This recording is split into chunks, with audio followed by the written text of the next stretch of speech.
Jerman dikenal sebagai negara di Eropa yang punya kultur balap yang kental. Mereka punya segalanya, mulai dari produsen sport car dan sport bike super kencang yang ikonik, pembalap berbakat yang jadi juara di berbagai kejuaraan, hingga trek balap yang dikenal sangat menguji skill para pembalap. Bicara soal trek balap legend di Jerman, ada satu nama yang terpikir di kepala orang-orang karena kengeriannya, yaitu Nürburgring. Sirkuit ini bisa dikatakan salah satu sirkuit paling legendaris dan paling tua di Jerman yang masih ada hingga saat ini dan bisa dibilang layoutnya masih otentik. Sejarah dari sirkuit Nürburgring sendiri bisa kita awali dengan flashback ke tahun 1900. Pada tahun 1900 itu, ada seorang miliuner Skotlandia yang menetap di Amerika bernama James Gordon Bennett Jr., yang dimana ia membuat suatu kejuaraan balap mobil di Eropa dengan nama Gordon Bennett Cup. Kejuaraan Gordon Bennett Cup ini sangat unik karena pesertanya bukan tim balap, pabrikan mobil, ataupun representasi dari negara peserta seperti yang pernah dilakukan A1GP. Tapi, pesertanya adalah asosiasi kendaraan bermotor di negara peserta lomba. Nah, jadi turunnya pakai nama IMI-nya negara itulah. Kejuaraan ini formatnya masih format lama di mana peserta start dari kota A ke kota B dengan jarak 500-an kilometer. Gambarannya mirip seperti kejuaraan rally yang digabung dengan balap endurance. Gordon Bennett Cup ini juga punya aturan lain, di mana peserta yang memenangkan kejuaraan di tahun ini, negara asal pabrikannya berhak untuk jadi tuan rumah di tahun berikutnya. Jadi lokasi lombanya tiap tahun berpindah-pindah. Singkat cerita, pada tahun keempat penyelenggaraan Gordon Bennett Cup atau tepatnya pada tahun 1903, peserta yang mewakili Kekaisaran Jerman dengan mobil Mercedes-nya menang. Otomatis, Kekaisaran Jerman lah yang akan jadi tuan rumah untuk gelaran Gordon Bennett Cup tahun 1904. Kaisar Jerman kala itu, yaitu Kaisar Wilhelm II, menyarankan untuk pakai trek di sekitar hutan Taunus di bagian barat Jerman untuk jadi venue Gordon Bennett Cup tahun 1904. Singkat cerita, di perlombaan tahun 1904 itu, Kekaisaran Jerman yang jadi tuan rumah harus tunduk dan mengakui kehebatan tim dari Prancis. Kekalahan itu cukup menyakitkan, tapi menyadarkan banyak orang tentang satu hal, bahwa animo masyarakat Kekaisaran Jerman terhadap olahraga balap mobil kala itu sangat besar. Maka, untuk menampung antusiasme segede itu, diperlukan juga trek balap khusus yang proper. Kesadaran itu berlanjut pada tahun 1907, di mana pada sebuah event akbar yang diselenggarakan oleh Kekaisaran Jerman yang bernama Kaiser Preis, lagi-lagi Kekaisaran Jerman harus menelan pil pahit setelah mengetahui jika yang memenangkan event itu bukanlah orang Jerman maupun pabrikan Jerman, melainkan orang Italia dengan manufaktur Italia yang bernama Felice Nazzaro dengan mobil Fiat. Mirisnya, pada balapan itu ada tragedi kecelakaan yang memilukan, yang diperparah dengan lambatnya petugas medis yang baru bisa sampai ke lokasi 2,5 jam setelah kecelakaan. Dari situ, masyarakat Kekaisaran Jerman makin sadar jika mereka ingin bersaing di pentas motorsport internasional, mereka harus punya sirkuit balap yang proper. Bukan hanya untuk tempat latihan maupun balapan, tapi juga tempat untuk mengetes mobil balap yang dikembangkan oleh pabrikan Jerman. Kemudian pada tahun 1925, mulai dibangun sebuah sirkuit balap yang terletak di kota kecil bernama Nürburgring, yang berjarak 650-an kilometer dari ibu kota Berlin. Sirkuit itu dirancang oleh perusahaan konstruksi asal Ravensburg yang bernama Eichler Architektur Bureau, dan pemiliknya yaitu Gustav Eichler juga punya andil besar dalam perancangan sirkuit ini. Letak sirkuit baru ini sangat menarik karena nantinya akan melewati area perbukitan dan bangunan kastil tua yang bersejarah di Nürburgring. Karena sirkuit ini terletak di Nürburgring, maka dinamakan Nürburgring. Pembangunan sirkuit Nürburgring ini banyak terinspirasi dari jalur pegunungan di Sicily Mountain yang jadi tempat balapan mematikan Targa Florio. Dan sebagian kecil dari bagian treknya yang terinspirasi juga dari trek Avus yang merupakan trek balap yang sudah ada lebih dulu di Jerman. Pembangunan sirkuit ini rampung pada tahun 1927 dan sudah digunakan sebagai venue event balap pada tanggal 18 dan 19 Juni tahun 1927. Layout sirkuit Nürburgring kala itu memang tipikal sirkuit era 20-an hingga 40-an yang memang panjang-panjang dan twisty. Karakternya mirip dengan sirkuit originalnya Spa-Francorchamps di Belgia dan De La Sarthe di Prancis yang dibangun dalam rentang waktu yang beririsan. Karena memang sirkuit balap di periode itu dirancang untuk balap ketahanan dan terinspirasi dari jalan raya yang jadi tempat event balap pada masa sebelumnya. Pada awal sirkuit Nürburgring ini dibuka, punya 4 variasi layout, Yang pertama diberi nama Zuidheuvel atau bagian trek selatan yang punya panjang 7,74 km dengan total 27 tikungan. Untuk bagian Zuidheuvel ini biasanya dipakai untuk balap touring car maupun balap Group 7 yang dimana mobilnya mirip mobil Lemang tapi versi lightweightnya. Layout sirkuit Zuidheuvel ini hadir dari tahun 1927 hingga 1982. Kemudian ada layout Noordheuvel atau trek bagian utara yang original dengan panjang 22,8 km dan punya 160 tikungan. Layout ini terkenal karena dipakai di berbagai event balap kelas wahid, terutama F1 yang pernah singgah di sini pada tahun 1951 hingga 1976. Dan ada layout Gesamtstrecke yang berarti keseluruhan trek. Layout ini adalah gabungan dari Zuidheuvel dan Noordheuvel dengan panjang total 28,265 km dan punya 187 tikungan. Layout ini lebih banyak digunakan untuk balap sebelum era Perang Dunia II. Dan yang terakhir ada layout yang bernama Zielsheuvel atau finish loop yang punya panjang 2,281 km yang layoutnya mirip dengan sirkuit Aarhus yang terletak di bagian main straight yang menghubungkan antara Zuidheuvel dan Noordheuvel. Seiring berkembangnya dunia motorsport dan makin tenarnya Nürburgring, terutama untuk layout Noordheuvel pada era 50-an hingga 70-an, harus dibayar mahal dengan banyaknya korban jiwa yang jatuh di trek Noordheuvel. Di era 50-an hingga 70-an itu saja, ada total 42 pembalap di berbagai kejuaraan yang meregang nyawa di sini. Yang paling terkenal adalah tragedi yang dialami pembalap F1 berbakat asal Inggris yaitu Peter Collins yang terjadi pada tahun 1958. Dan diteruskan dengan berbagai kecelakaan fatal yang merenggut nyawa banyak pembalap lain.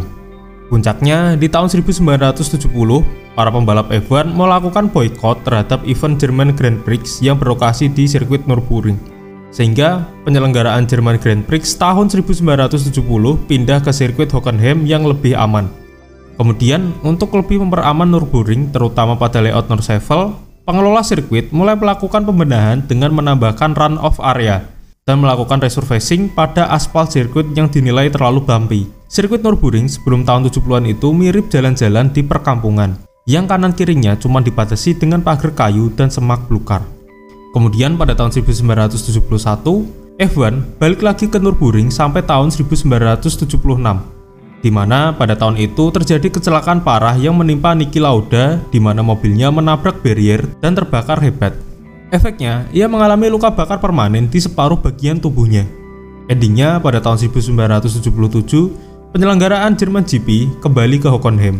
Karena layout Noordheuvel yang dulu berjaya dan kini justru dianggap berbahaya, pengelola sirkuit Nürburgring melakukan terobosan baru dengan merombak layout Zuidheuvel menjadi lebih baik pada tahun 1984. Endingnya, layout Zuidheuvel lenyap dan berganti nama jadi GP Strecke. Zuidheuvel yang dirombak habis karena pengelola nggak punya banyak pilihan untuk merubah layout Noordheuvel yang memang udah sulit untuk dirombak karena terlalu mahal dan dirasa sudah tidak relevan lagi untuk dijadikan venue balap Grand Prix skala itu. Layout GP Strecke ini punya panjang 4,54 km dan punya 12 tikungan. Run-off area yang jadi PR di layout Nürburgring lama juga diperbaiki dengan dibuatkan run-off area yang jauh lebih besar. Kemudian pada tahun 1986, F1 sempat balik lagi ke sirkuit ini, walaupun pada tahun 1987 sampai 1994 penyelenggaraan German GP balik lagi ke Hockenheim. Dan di tahun 1995 sampai 2007 balik lagi ke Nürburgring dan terus jadi langganan German GP untuk penyelenggaraan di tahun ganjil. Sementara di tahun genap balik lagi ke Hockenheim. Layout GP Strecke ini mengalami 2 kali perbaikan layout pada tahun 1995 dan 2002. Pada tahun 1995 ditambahkan siken sebelum tikungan terakhir. Dan di tahun 2002 beberapa tikungan setelah main straight dirombak habis. Keganasan sirkuit Nürburgring terutama untuk layout Noordheuvel melahirkan julukan baru, yaitu Green Hell. Orang yang dikenal pertama kali menyematkan julukan itu kepada sirkuit Nürburgring adalah Jackie Stewart. Kemudian ada satu istilah lain yang melekat pada sirkuit ini, yaitu Ringmaster. Ringmaster merupakan julukan yang disematkan ke pembalap yang dikenal karena dapat mendominasi balapan di sini berkali-kali dan masih selamat. Pembalap yang dikenal sebagai Ringmaster yang original ada 3, yaitu Rudolf Caracciola, Tadzio Nuvolari, dan Ben Rosberg. Kemudian Ringmaster generasi kedua hadir seiring dengan hadirnya F1 di sirkuit itu. Ringmaster generasi kedua ini ada banyak, Di antaranya Roberto Ascari, Juan Manuel Fangio, Jim Clark, John Surtees, Stirling Moss, Jackie Stewart, dan Jackie Ick. Balik lagi soal Nürburgring, mungkin kalian bertanya-tanya, mengapa di sirkuit Nürburgring, terutama di layout Noordschleife, banyak terdapat coretan di aspal? Untuk menjawab hal itu, kita ungkap lagi fakta unik seputar sirkuit Nürburgring. Sejak dibukanya sirkuit ini pada tahun 1927, waktu lagi nggak dipakai balap, sirkuit ini dibuka untuk umum. Jadi masyarakat luas yang pengen ngerasain sensasi berkendara di Nürburgring bisa bawa motor maupun mobil milik mereka untuk muterin sirkuit Nürburgring. Nah, biasanya orang-orang yang kesini suka iseng nyoret-nyoret aspal untuk menandakan kalau mereka pernah ke situ atau coret-coret rekor mereka juga di Nürburgring. Kadang juga coretan random aja, jadi banyak juga coretan yang nggak ada maknanya. Lama-lama, coretan itu makin banyak dan akhirnya memenuhi seluruh sirkuit Nürburgring. Lanjut masalah Nürburgring yang bisa dipakai oleh masyarakat umum. Dulunya sirkuit ini sepenuhnya terbuka untuk umum, di mana pada sebagian treknya memang bagian dari jalan raya alternatif dan sisanya memang pure track yang dibuka untuk umum ketika lagi nggak dipakai. Tapi semenjak Zuidheuvel dibongkar dan digantikan dengan GP Strecke, pada bagian yang dibuka untuk umum hanya tersisa layout Noordschleife saja. Dan sesekali bagian GP Strecke juga dibuka, tapi biasanya pas lagi ada event road test saja. Dan dari awal dibuka sudah ada toll gate yang terletak di lurusan terpanjang di trek ini. Tapi waktu itu masyarakat masih bebas ngebut di Nürburgring sampai capek hanya dengan 1 kali bayar. Baru di periode antara 90-an dan 2000-an mulai diberlakukan sistem toll gate yang baru, di mana untuk masuk ke sirkuit masyarakat harus ngetap kartu e-tol dan sekali ngetap hanya bisa untuk muterin sirkuit 1 kali saja. Kalau mau lanjut lagi harus ngetap lagi di titik startnya. Nürburgring juga dikenal sebagai salah satu tempat para pabrikan mobil untuk ngetes mobil yang masih berbentuk prototipe dari awal sirkuit ini berdiri. Mulai dari pabrikan Jerman sendiri seperti Audi, Porsche, BMW, dan Mercedes, sampai pabrikan di luar Jerman seperti Toyota, Honda, Nissan, sampai Aston Martin. Dan bahkan beberapa di antaranya sampai mengeluarkan varian khusus dengan embel-embel Nürburgring untuk merepresentasikan kalau mobil ini benar-benar didevelop di Nürburgring, sehingga siap untuk diajak track day di trek manapun. Contoh yang paling populer adalah Skyline R34 V-Spec 2 Nur, yang merupakan varian tertinggi dari R34 yang resmi dikeluarkan oleh Nissan. Dan yang lagi naik daun adalah GR Yaris GRMN atau Gazoo Racing Masters of Nürburgring, yang benar-benar limited edition. Tapi mobil dengan embel-embel Nürburgring sendiri nggak semuanya suka. Ada beberapa orang yang nggak suka dengan mobil-mobil yang dikembangkan di Nürburgring. Salah satu yang paling terkenal adalah presenter Top Gear, yaitu James May.